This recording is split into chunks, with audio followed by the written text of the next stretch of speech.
Friends, ఒకవేళ మీ budget కనుక strictly 20,000 రూపాయల బడ్జెట్ సెగ్మెంట్ లో ఒక మంచి ఆండ్రాయిడ్ ఎక్స్పీరియన్స్ కి సంబంధించినటువంటి ఒక స్మార్ట్ ఫోన్, అది కూడా క్లీన్ యూఐ తో చూస్తున్నారు అన్నట్లయితే గనక ఖచ్చితంగా మీరైతే వెయిట్ చేయండి. నిజంగా ఈ mobile phone is going to be Sheikh in the market. Actual గా ప్రీవియస్లీ వీళ్ళ నుంచి మనకి 2 జనరేషన్ల ఫోన్లు అయితే వచ్చినాయి, నథింగ్ ఫోన్ 1 అలాగే నథింగ్ ఫోన్ 2. సో ఈ 2 మొబైల్ ఫోన్స్ పరంగా మాత్రం సింప్లీ ఫెంటాస్టిక్. బట్ ఇవి అంతగా మార్కెట్ లో ఆదరణ రాకపోవడానికి గల రీజన్ ఏంటి అంటే వీటి ప్రైజింగే. సో దీన్ని బాగా గమనించినటువంటి నథింగ్ కంపెనీ ముఖ్యంగా బడ్జెట్ యూజర్స్ కోసం 23-25 రూపాయల బడ్జెట్ సెగ్మెంట్ లో nothing phone 2A mobile phone అయితే లాంచ్ చేయబోతున్నారు. ఇది ఎంతో కాలం లేదు, ఫిబ్రవరి 27వ తారీఖు అంటే MWC జరుగుతుంటుంది, మొబైల్ వరల్డ్ కాంగ్రెస్ అని. ప్రపంచం మొత్తం మీద ఉన్నటువంటి అప్కమింగ్ టెక్నాలజీస్ అంతా అక్కడ షోకేస్ చేస్తూ ఉంటారు. అక్కడ వీళ్ళు అఫీషియల్ గా దీన్ని ఇండియా, జపాన్, యూరోప్ తో పాటు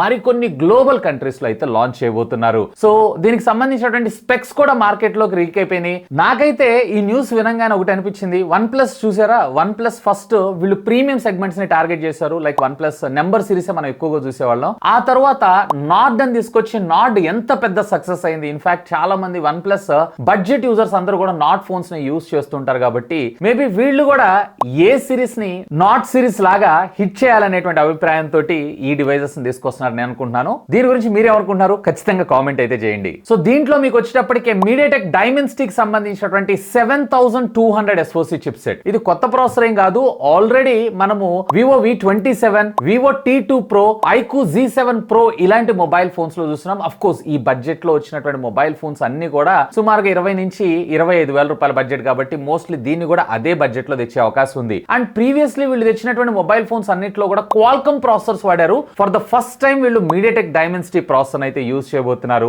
అండ్ బేస్ వేరియంట్ వచ్చేటప్పటికి 8GB ప్లస్ 128GB, ఎందుకంటే ప్రతి ఒక్కళ్ళకి అందుబాటులో ఉండాలి కాబట్టి. LPDDR4X టెక్నాలజీకి సంబంధించినటువంటి ర్యామ్ అలాగే UFS 3.1 స్టోరేజ్ తో మనం చూసేటువంటి అవకాశం ఉంది. ఇక డిస్ప్లే విషయానికి వచ్చారు అంటే 6.78 ఇంచెస్ కి సంబంధించినటువంటి సేమ్ డిస్ప్లే ని వీళ్ళు యూజ్ చేసేటువంటి అవకాశం ఉంది. AMOLED display 120Hz screen refresh rate తో వస్తుంది. దీంట్లో మీకు LPTO గానీ HDR10 గానీ ఇలాంటి ఫీచర్స్ ఏవైతే వాటిని మాక్సిమం కట్ ఆఫ్ చేసేటువంటి అవకాశం అయితే ఉంది. అండ్ ఆడియో విషయానికి వచ్చారు అంటే ఖచ్చితంగా దీంట్లో మనకి డ్యూయల్ స్టీరియో స్పీకర్ తీసుకొస్తారు, కానీ దీంట్లో ఏ విధమైనటువంటి డాల్బీ ఆడియో కానీ డాల్బీ అట్మాస్ ఫీచర్స్ కానీ మనకైతే తీసుకొచ్చే అవకాశం లేదు. ఇక దీన్ని పక్కకు పెట్టారంటే కెమెరాలలోనే మెయిన్ గా ఎక్కువ మంది ఫోకస్ చేస్తుంటారు. ఈసారి కూడా వీళ్ళు దీంట్లో డ్యూయల్ 50 మెగాపిక్సెల్ కెమెరాస్ అయితే తీసుకోబోతున్నారు. ఎస్, కాకపోతే దీంట్లో ఒక మెయిన్ సెన్సార్ సామ్సంగ్ కి సంబంధించినటువంటి JN1 సెన్సార్ అయితే యూస్ చేస్తున్నారు అల్ట్రా వైడ్ యాంగిల్ కోసం. అండ్ ప్రైమరీ సెన్సార్ కింద మోటరోలా రీసెంట్ గా మనకి తీసుకొచ్చినటువంటి G84 మొబైల్ ఫోన్ చూసారా,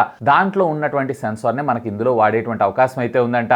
అండ్ ఇది వచ్చేటప్పటికి మీకు ఐసోసెల్ కి సంబంధించినటువంటి సెన్సార్. అండ్ ఫ్రంట్ వచ్చేటప్పటికి వీళ్ళు 32 మెగాపిక్సెల్ కెమెరా మన ముందు తీసుకొని రావడంతో పాటు సైడ్ బాడీ అంతా కూడా వీళ్ళు వచ్చేటప్పటికి మెటల్ కాకుండా యాక్చువల్ గా అయితే వీళ్ళు ఇక్కడ అల్యూమినియం తీసుకొచ్చారు. బట్ ఇది బడ్జెట్ కాబట్టి వీళ్ళు పాలికార్బోనేట్ కి సంబంధించినటువంటి ప్లాస్టిక్ మెటీరియల్ తోనే మన ముందు తీసుకొచ్చేటువంటి అవకాశం అయితే ఉందంట. అండ్ బ్యాక్ సైడ్ గ్లాస్ ఇస్తారు. అండ్ ఇక్కడ మీరు చూస్తున్న ఈ గ్లిఫ్ ఇంటర్ఫేస్ ఏదైతుందో ఈ గ్లిఫ్ ఇంటర్ఫేసెస్ ని కూడా మనకి వీళ్ళు తీసుకొచ్చేటువంటి అవకాశం ఉంది, ఎందుకంటే వీళ్ళ యూనిక్నెస్ ఇది కాబట్టి. ఇక బ్యాటరీ విషయానికి వచ్చారంటే 4500 mAh ఆఫ్ ద బ్యాటరీతో పాటు 33 watts of fast charging. And దీంట్లో అంటే యాక్చువల్ దీంట్లో అయితే వైర్లెస్ ఛార్జింగ్ అలాగే రివర్స్ వైర్లెస్ ఛార్జింగ్ కూడా ఉంది. సో వైర్లెస్ కానీ రివర్స్ వైర్లెస్ ఛార్జింగ్ టెక్నాలజీ కానీ ఇందులో మన ముందు తీసుకొచ్చేటువంటి అవకాశమే లేదు. అండ్ OS విషయానికి వచ్చారు అంటే Android 14 out of the box మరొక 2+3 మేజర్ అప్గ్రేడ్స్ ని మనకు ప్రొవైడ్ చేసేటువంటి అవకాశం ఉంది. సో ఇవన్నీ బండిల్ కలిపి మనకి అరౌండ్ 23-25 బడ్జెట్ సెగ్మెంట్ లో లాంచ్ చేసేటువంటి అవకాశం ఉందని చెప్పి ఒక స్ట్రాంగ్ రూమర్ అయితే వస్తుంది. మేబీ కార్డ్ ఆఫర్స్ తో వీళ్ళు 20,000 రూపాయల దాకా తీసుకొచ్చినా ఆశ్చర్యపడాల్సిన విషయం లేదు, ఎందుకంటే వీళ్ళకి ఖచ్చితంగా ఒక స్ట్రాంగ్ కమ్బ్యాక్, అది కూడా ప్రైజింగ్ సెగ్మెంట్ లో కావాలి ఖచ్చితంగా అని చెప్పి నేను అనుకుంటున్నాను. ఎందుకంటే ఫోన్ పరంగా ఎక్సలెంట్, బట్ వీటిని సేల్స్ లోను ఆఫర్స్ లోను మనం కొనుక్కోవాల్సి వస్తుంది. స్ట్రైట్ ఫార్వర్డ్ లాంచ్ అయింది అన్నట్లయితే ఇంకా దీని రీచ్ మరింత బెటర్ గా ఉంటుందని నా అభిప్రాయం. నథింగ్ ఫోన్ 2A గురించి మీ అభిప్రాయం ఏంటి?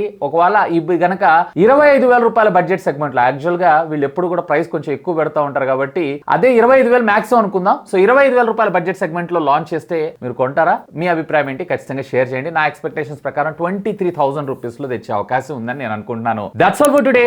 This is Vasu signing off. Have a great day.